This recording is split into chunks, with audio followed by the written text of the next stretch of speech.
back to Alien Rest Mod Garage. Hey, this is off the beaten path for me. I usually work on my Camaro, but today I am going to work on my Jeep. And what you're looking at is the sending unit for the gas tank. The problem I'm having is my float is not registering the right amount of fuel, so it kind of really sucks. So, but if I replace this, so what I'm going to do is go ahead and show you what I'm doing. First thing you do is unhook the battery, the negative. So let's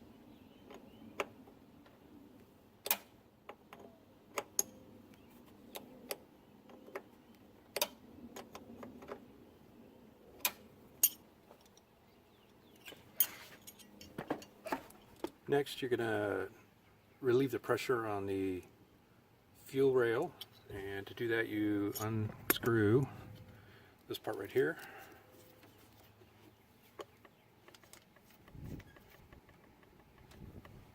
It's going to spew out a little bit of fuel, so go ahead and put some underneath it.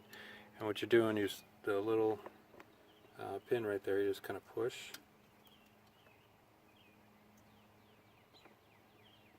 And what that's doing is relieving the pressure.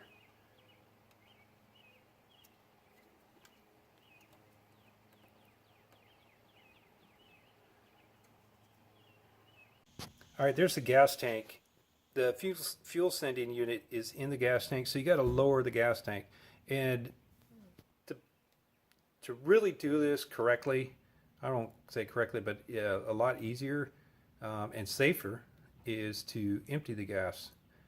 But I've emptied as much as I could, so we're going to go ahead and go with that. Just be careful. Work in a well ventilated area, otherwise it's just going to really be bad for you. All right, what we're looking at underneath, first thing we're going to do is unhook the power. It's not hooked up to any power, but we're going to unhook the electronics. And that's that right there. You got to pull that red tab to the left, and then should be able to manipulate it open. So we'll see how that works. And then we have the vent tube and then the fuel line. Fuel line's probably going to leak a little fuel, so make sure you're not right underneath that and you have something to pick up the fuel that does leak. The vent tube shouldn't, but you never know. So, all right, the electronics, the wires. This actually tab goes to the right. Pull it to the right and just put your both hands on it, and it just came right apart. And then underneath it has like a rail. You just slide it on right there. That'll hold everything up there, but for now, I'll leave it off. The vent tube, try and do it with one hand.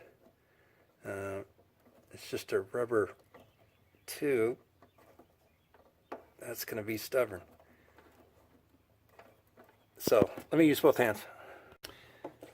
All right, I was able to take the vent tube off. Be careful, because this rubber tubing, if you don't have a replacement, it's might be brittle.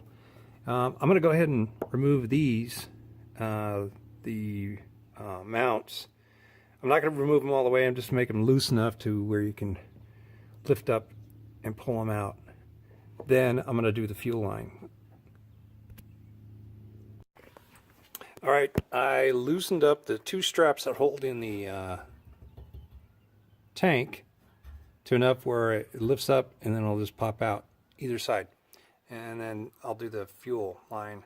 But before we do that, we have to take another vent line and then the spout line where your fuel comes in.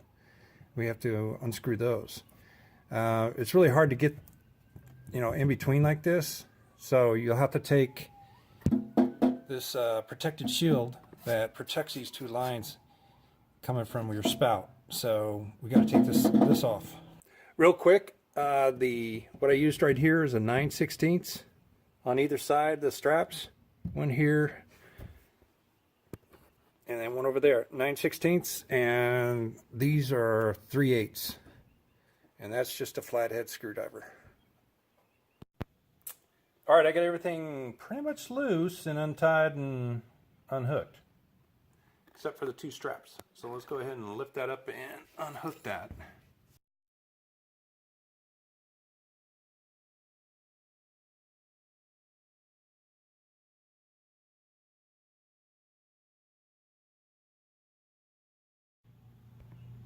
All right, there it is. It's out. That's what you need to replace. This ring around it is plastic. You got to be careful. You got to use a piece of wood to tap it out so it unscrews. This is your vent line. This is your fuel line. You need to use this again. What you're going to do is there's a clip right here. Squeeze it in and then just pull it out. That's the same way you did this. You did this side. There's a clip. Push it in and you just pull this out. But you're going to reuse this, so keep it. Also, this vent line, you don't really need to remove at all, but you might need to get it out of the way. All right, so let's remove. Hey, real quick, I couldn't get my fingers in there, so what I used is just needle nose, squeezed on it, and popped right out. No big deal. All right, remember, you got to take this off gingerly. I know Chrysler probably has a special tool to remove this. As you can see, I broke this a little bit. They're just like teeth. I have a special tool, piece of wood, and a rubber mallet. You shouldn't be using anything that's going to cause a spark because you have fumes everywhere. All right, but this is my special tool, rubber mallet, piece of wood, and all you're doing is hitting at an angle, ever so slightly, and just go around and hit. If you just pound on one, you're going to break it. So spread the wealth, and then it'll come off. No problem. All right, there's the old one. When you're taking it out, as you can see, I got fuel in there. When you're taking it out, you got to remember also there's a gasket right here. It should come out fine, but take it out, the sending unit, and then kind of angle it. It should come out. But that's it right there. I don't see anything really wrong with the float. Here's that gasket I was telling about. I don't know. It's just not reading. But whenever you buy these things, make sure you get it one of those warranties. I got this from O'Reilly's. This is not a commercial. And I put it in 2 months ago. They just said bring it in, we'll refund your money. I went out and bought another one from them. I'm going to install it and do it that route.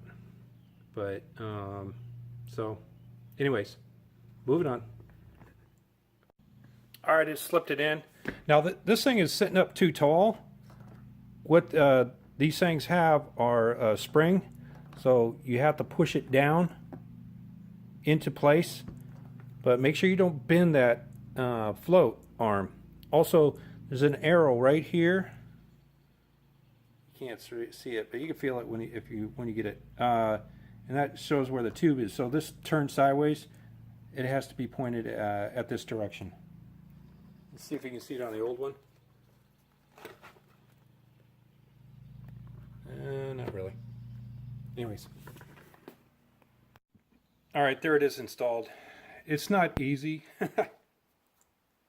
Best thing to do is there's a gasket that comes with this. Put the gasket in first, then put the unit, well, I put the whole thing in, remove the gasket, put it on the edge. It has a lip, it'll overlap, and then stick this on, and then you got to push it down. As you can see, this thing's spring loaded. Now it's popping up. Spring loaded. So it'll fit inside your gas tank. But there it is installed. I just got to hook it back up. So let's get it back under the car and everything's back in place. Electrical's done. Here's the fuel lines hooked up. Make sure you hear a click and it stopped flaking. Vent line good to go. And the two strap connectors are connected and then screwed in nice and tight. Then you have the two tubes leading into the tank. Make sure those are tight and put the shield back on. And you're done. Well, a couple things. Alright, second to last thing, make sure you put your fuel line cap back on. Nice and tight. And hook up your battery. Alright, the battery's all hooked up. Alright, let's see if this thing works.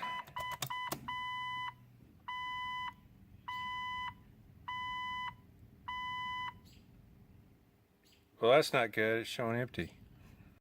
Alright, let's try it again. That's registering.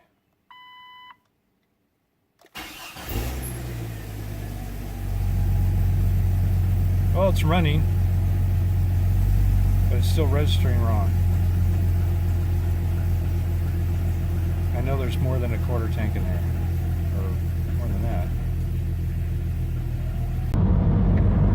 Just filled it up and it's reading full, so looks like the new unit's working. Thanks for watching, and I'll see you next time. I should be working on my Camaro.